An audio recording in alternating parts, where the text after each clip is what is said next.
Hello everybody and welcome back to the channel. I'm Richard and this is Lap of the World. You join me out here on a cool fall day in northern Oklahoma, walking through what looks to be the parking lot of a tranquil public recreation area. But as you might imagine, given the nature of our channel, that is not the end of the story. No. When viewed from the air in 1960 by a couple of enterprising gentlemen from the SCCA, they had the thought about this parking lot and its surrounding roads that, you know, some clever fellows could probably race around that. And so it was for a 20-year stretch between 1961 and 1981. This otherwise idyllic lakeside park hosted one of the most popular motorsports events in the Midwest.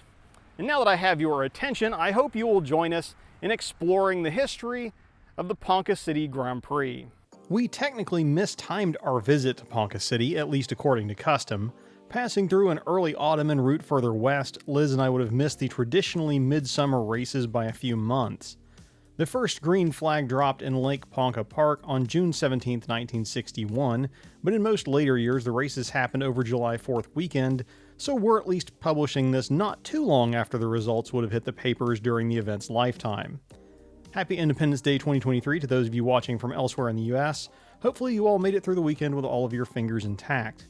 The Ponca City Grand Prix has an interesting history as arguably one of the most successful street circuit or natural road races in the US. By the time the last checkered flag fell in 1992, the only remaining regular sanctioned circuit races on otherwise public roads were at Ponca City, Detroit, and Long Beach. The event outlived its neighbors to the north at Lake Garnett and Lake Afton in Kansas and saw both the opening and closure of even the purpose-built War Bonnet Raceway just a little further east in Oklahoma. So aside from being wildly successful in its heyday, it also remained on the calendar long enough to become an anachronism in its own lifetime. Already dubbed a time machine by one magazine article in 1973, racing would continue until 1981 and then take a 5-year hiatus before a comeback tour spanning 6 more years in the late 80s and early 90s. It really was a hero of the grassroots road race in that respect. While I tend to focus on the racing, the Ponca City Grand Prix was far more of a cultural happening, to quote one attendee, than just a motorsports event. Come race weekend, the town's population would more than double as racers and spectators filtered in from across the country. "Excitement for all ages," read one newspaper headline, and it wasn't kidding. What transpired over the long summer weekends resembled some cross between a concert and a county fair during the day and a spring break beach party at night. If the cars, food, and fireworks didn't hold your attention, maybe the free-flowing drinks, wet t-shirt contests, or Playboy bunnies would. Miss January 1979 was actually from Ponca City and attended a race or two. This atmosphere somewhat precipitated from the massive influx of people, but also the fact that the typical 10 to 12,000 spectators were obliged to pack into a scant few acres of infield space during race day. This close proximity also meant that fans had what today would be unheard of access to teams, drivers, and any other celebrity attendees. In 2023 context, that might sound like a recipe for disaster, but unlike some other regional events of the period, I found no record of civil unrest around these races. Ponca City seemed more inclined to embrace the rollicking race fans than to try and keep a lid on them. The sponsoring business club threw parties, a tech inspection that doubled as a parade happened in the middle of downtown. People camped in some of the town's 20-odd parks. Yeah, you came for the races, but you stayed for the party. Of course, we wouldn't be talking about the party if not for the racing. And after being famously identified as a prospective location by some airborne SCCA officials, the Sports Car Club worked with the Ponca City chapter of the American Business Club and other local volunteers to organize the first race weekend in 1961. This inaugural event drew 60 drivers between the various SCCA classes, and at least 9,000 spectators showed up to watch. The circuit that they more discovered than created was a simple 1.5-mile loop through and around Lake Ponca Park. A true natural road course, no additional tarmac was added to the racing surface itself. Only the pit lane area that I was walking across earlier was paved after the first year. Seeing it from above, as they may have originally, the layout on most maps describes 6 turns, with some adding an A and B section to turns 2 and 6. Races here were run clockwise, so you'd have the lake to your left on the pit straight. Start-finish was just before the pit exit, after which you would be barreling into a sweeping left-hand turn 1 that took you through a shallow depression as you crossed a drainage area before you then started your climb up towards the northern end of the course. The transition into turn 2 involves some notable camber changes. A relatively tight entry begins to open after the first of a couple of apexes. Exiting 2 would put you into a short chute before needing to brake hard for the second slowest turn on the course. Turn 3 would have been a critical turn to get right as it led onto the fastest portion of the track. The back straight really wasn't that straight, but it was the widest section and it was downhill. The fastest cars to run here would have been well into triple-digit speeds before having to balance their braking with a tightening bend at the end of the straight. Get it wrong and you could easily end up wet. At least one Lola ended up in the lake here. If, on the other hand, you were able to get the braking zone right, you would then be able to navigate turn 6, the hairpin, putting yourself back onto the pit straight to finish your lap. Speaking of a lap, we did drive here, and cars from 1992 are technically period correct, at least in context of the last rounds held here in that same year. So, what we're going to do now is take advantage of the fact that this was originally a public park road and not a racetrack. So, like its northern cousin in Lake Garnett, it still exists, and we can drive an entire lap of the old circuit, of course now at socially responsible speeds, to see what it might have been like back in the day.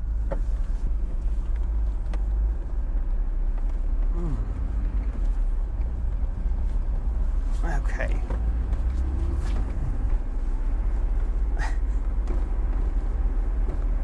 So we're starting on what would have been the front straight of this 1.5-mile circuit with really only 6 labeled turns on a map. We'll see how that pans out as we drive it.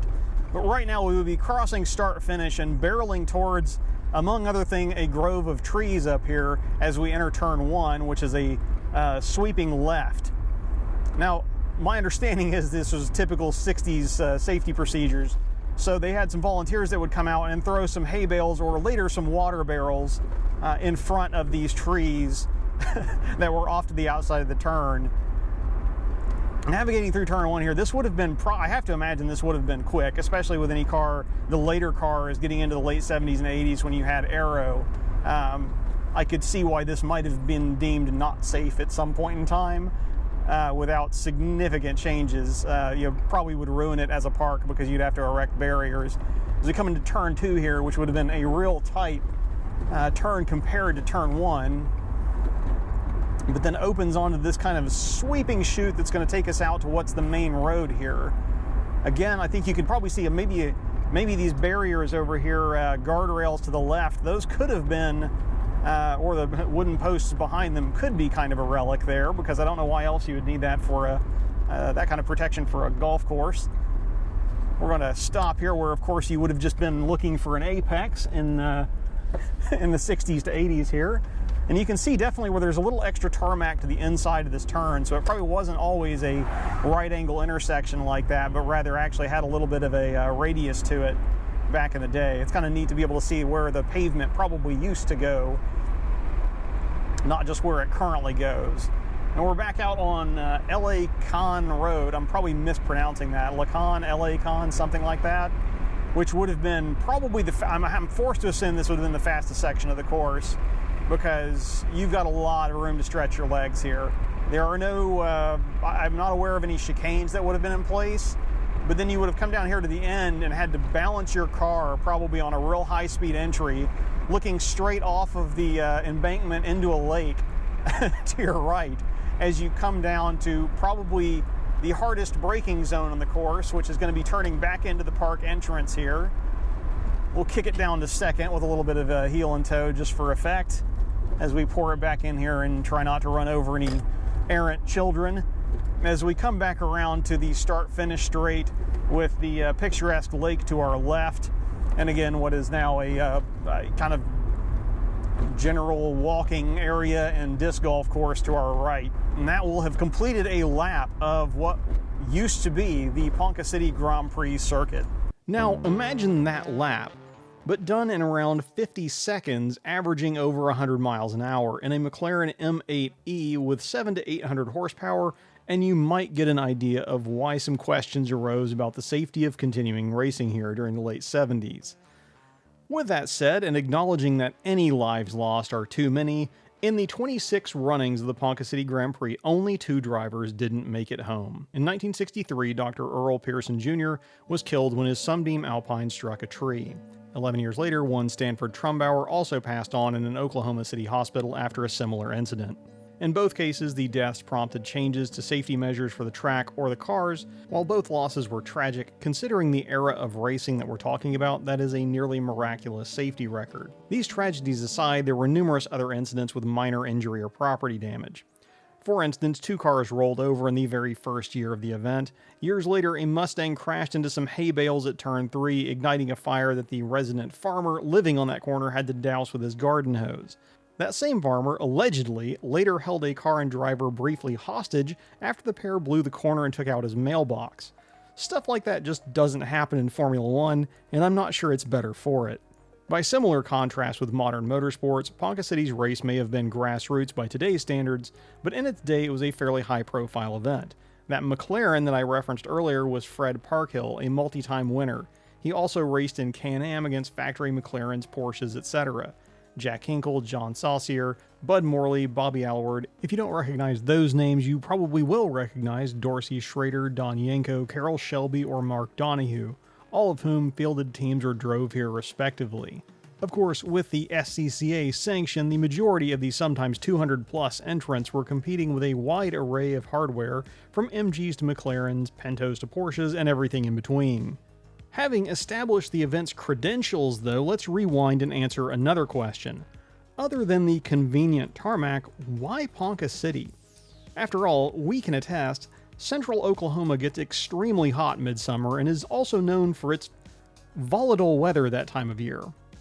Situated an hour and a half north of Oklahoma City, Ponca City is probably a more apt motorsports venue than you might expect. Founded in 1893, this town came to the fore with the oil boom in the 1920s and is still home to a large refinery.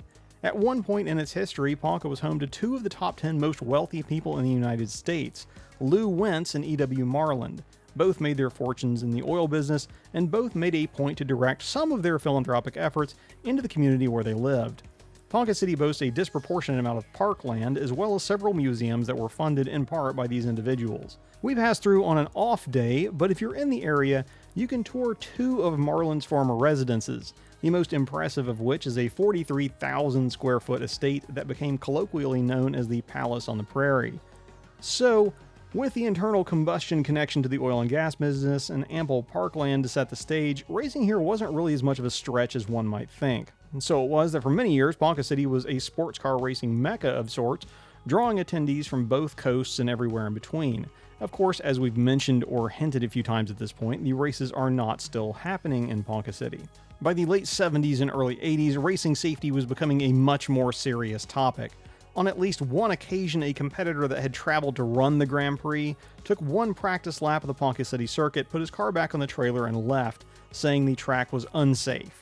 In spite of the relative few fatalities, by 1981, concerns had grown such that the SCCA couldn't ignore them, and they cited safety as a chief reason when they transferred the coveted race dates to the then new Hallett Motor Racing Circuit.